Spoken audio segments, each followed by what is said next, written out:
नमस्कार बंधुरा welcome back to my channel. आशा करी तोमरा सकलेई भालो आछो सुस्थ आछो। आर शेयर करब सम्पूर्ण निरामिष स्वादेर पनीर मसालार रेसिपि। এই রেসিপি ভাত রুটি ফ্রাইড রাইস এর সঙ্গে লাঞ্চে বা ডিনারে অসাধারণ লাগে খেতে। যে কোনো নিরামিষ দিনে খুব অল্প সময়ে এই রেসিপিটা তৈরি করে নিতে পারো। তো সম্পূর্ণ ভিডিওটা দেখার জন্য অনুরোধ রইল। তো চলো শুরু করা যাক। তো দেখো প্রথমে আমি এখানে 200 গ্রাম পনির নিয়ে নিয়েছি। এবার পনিরটাকে আমি চৌকো চৌকো করে কেটে নেব। দেখো পনিরের পিসগুলো একদম স্কোয়ার ভাবে কেটে নিয়েছি। এই রেসিপিটা তৈরি করার জন্য প্রথমে আমি একটা ভাজা মশলা রেডি করে নেব। তার জন্য 10 থেকে 12টা গোলমরিচ, 2টো দারচিনি, 4টে এলাচ আর 5টা মতন লবঙ্গ নিয়ে নিয়েছি। আর জয়িত্রী নিয়ে পুরোটাকে আমি ড্রাই রোস্ট করে নিয়েছি। এখন আমি তেলের মধ্যে 1 মুঠ মতন কাজু ভেজে নিচ্ছি। কাজু আর ভাজা মশলাগুলোকে আমি একসঙ্গে গ্রাইন্ডারে গ্রাইন্ড করে নেব। তো কাজুগুলো দেখো হালকা ব্রাউন রেড হয়ে এসছে। আমি একসঙ্গে ওই ভাজা মশলাগুলোর মধ্যেই তুলে নিয়েছি।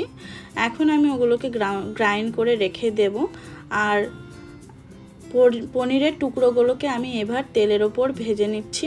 দিয়ে দিচ্ছি 1/4 টিস্পুন হলুদ, 1/4 টিস্পুন কাশ্মীরি লঙ্কা গুঁড়ো আর 1/4 টিস্পুন নুন।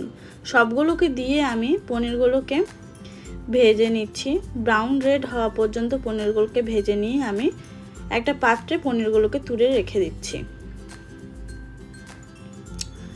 এখন আমি সামান্য পরিমাণ তেল দিয়ে দিচ্ছি 1/2 টিস্পুন গোটা জিরে। তেলের মধ্যে দিয়ে ভেজে নিয়ে এখন আমি এখানে দিয়ে দিচ্ছি টমেটো আর আদা আর লঙ্কা পেস্ট। এখানে আমি একটা টমেটো আর 1/2 মতন আদা আর দিয়ে দিয়েছি 4টে কাঁচা লঙ্কা। সবগুলোকে গ্রাইন্ডারে গ্রাইন্ড করে নিয়ে তেলের মধ্যে দিয়ে আমি কষিয়ে নিচ্ছি। দিয়ে দিয়েছি সামান্য পরিমাণ নুন আর সামান্য পরিমাণ চিনি। 1/2 টিস্পুন নুন আর 1/2 টিস্পুন চিনি আমি ইউজ করেছি এখানে। মশলাটা হাফ কষানো হয়ে গেছে। এখন আমি দিয়ে দিচ্ছি কাশ্মীরি লঙ্কার গুঁড়ো, দিয়ে দিচ্ছি হলুদ গুঁড়ো, দিয়ে দেব ধনে গুঁড়ো। সবগুলোকে মশলাগুলোকে আবারও কষিয়ে নেব।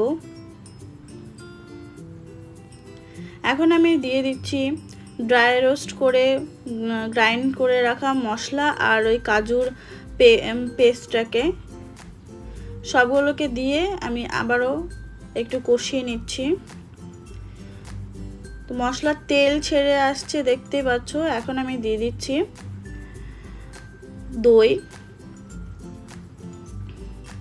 দইটা দেওয়ার পরে আমি আবারও মশলাটাকে কষিয়ে নিচ্ছি।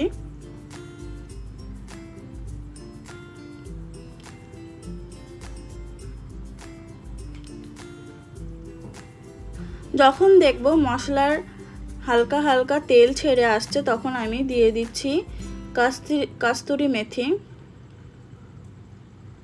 কস্তুরি মেথিটা দেওয়ার পর আমি আবারও মশলাটাকে ভালো করে কষিয়ে নিচ্ছি। এখন দেখো মশলাটার পুরো তেল ছেড়ে এসছে।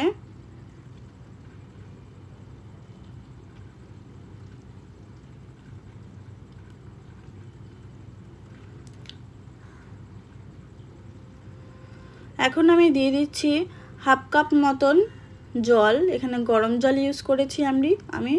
যে গরম জল ইউজ করলে তরকারির ফ্লেভারটা আরও ভালো হয়, স্বাদটা ভালো হয় সেজন্য। আর আমি দিয়ে দিচ্ছি এখানে ভেজে রাখা পনিরগুলো। আমি একদম অল্প জল দিয়েছি যাতে গ্রেভিটা একদম মানে গায়ে গায়ে লেগে থাকে।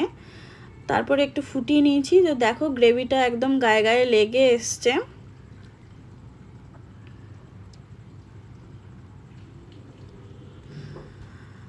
দেখো পুরো রেসিপিটা তৈরি হয়ে গেছে। আমি একটা পাত্রে সার্ভ করে নিয়েছি। আমার ভিডিওটা ভালো লেগে থাকলে অবশ্যই লাইক শেয়ার সাবস্ক্রাইব করার অনুরোধ রইল। ভিডিওটা কেমন হয়েছে একবার নিজেরা ট্রাই করে অবশ্যই কমেন্ট করতে ভুলো না। তো দেখা হচ্ছে নতুন একটা ভিডিওতে। আজকের মতন নমস্কার।